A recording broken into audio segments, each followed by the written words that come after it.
अस्सलाम वालेकुम दोस्तों। आजकल फेसबुक में मैं देख रहा था काफ़ी कि एक बंदा सिलेक्ट हुआ हमारी ओडीआई टीम में बांग्लादेश के खिलाफ जो सीरीज़ है उसमें सिलेक्ट हुआ है। गाजी गोरी लड़का है। तो उस पर बड़े हेड थे ना उसको कि ये सिलेक्ट हो गया, 25 की 20 की एवरेज है, ये है वो है। तभी मैं स्टैट्स देख रहा था, मैंने कहा चेक करते हैं क्या मसला है। सीबुला को कहते हैं सिलेक्ट करो, रेल नज़ीर को सिलेक्ट करो। तो मैंने तीनों की जो है स्टैट्स निकाल के रखे हैं, आपको दिखाती हूँ इनके स्टैट्स है तीनों के। सबसे पहले मैं रोहिल नज़ीर के जो है आपको दिखाता हूँ फर्स्ट क्लास के स्टैट्स, क्योंकि ओडीआई है।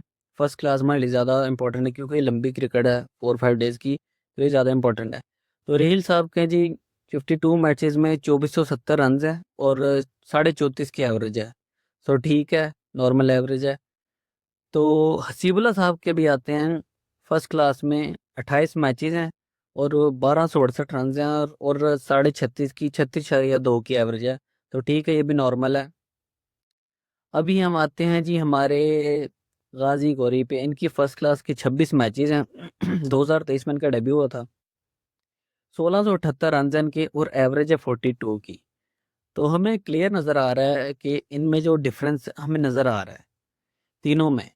अभी हमारा हिसाब ये है, चलिए कर लेते हैं, हम वर्स्ट में से बेस्ट चुनते हैं। ये हमारे वर्स्ट में से बेस्ट है। इन तीनों के जो T20 के स्टैट्स हैं फारग है, एकदम फारग है। 110-12 के तीनों के स्ट्राइक रेट है और रन्स भी कोई खास नहीं, एवरेज भी 20-20 की, 15-15 की एवरेज है इन तीनों की।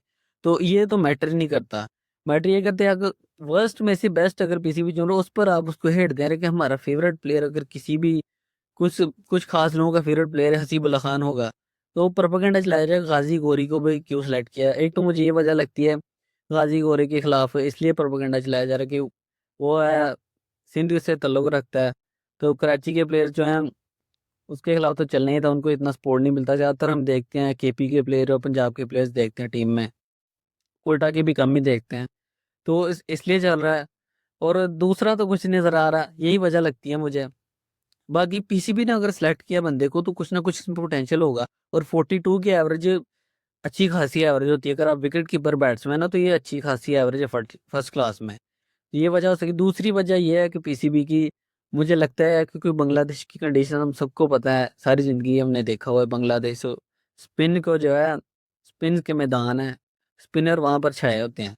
और कराची के जो बैट्समैन हम आमतौर पर हम देखते हैं, सऊद शकील हो गए, शान मसूद हो गए, स्पिन को बड़ा अच्छा टैकल करते हैं। हमारी टेस्ट टीम में हो गए, ओडीआई टीम में स्पिन को इन बंदों ने बहुत अच्छा खेला होगा।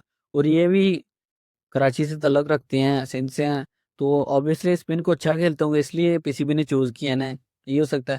बाकी पर्ची पर्ची वाला सीन, क्यों पर्ची तो यार नहीं कह सकते हम बंदे को, इसने कम से कम एक फॉर्मेट में तो इसकी एवरेज अच्छी खासी एवरेज है 42 की। As a wicket keeper batsman, top order का बैट्समैन है ये, तो पर्ची तो नहीं बनती। अगर आपको पसंद नहीं है कोई बंदा फिर तो कह सकते हैं आप, लेकिन अच्छा प्लेयर लग रहा है। अगर पीसी में पीएसएल में कोई परफॉर्म नहीं करता तो वो मैटर नहीं करता, पीएसएल फारग नहीं लिएगा।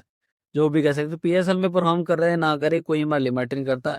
इंटरनेशनल लेवल पे और फर्स्ट क्लास पे परफॉर्म करे, ये प्रायोरिटी होनी चाहिए हर प्लेयर की। इंडिया में अगर को आपके टीम में प्लेयर नजर आता है ना, तो वो फर्स्ट क्लास खेल के आया होता है। अभी ईशान किशन ने कम बैक किया, फर्स्ट क्लास खेल के उसने कम भी किया, सेंचुरियां मारी उसने। तो एंड भी यही है कि भाई पर्ची प्लेयर तो नहीं है, इन सबसे अच्छे दोनों से, सिबला से भी अच्छा है, रोहिल नसीर से भी अच्छा है। ठीक है, गुड चॉइस है पीसीबी की।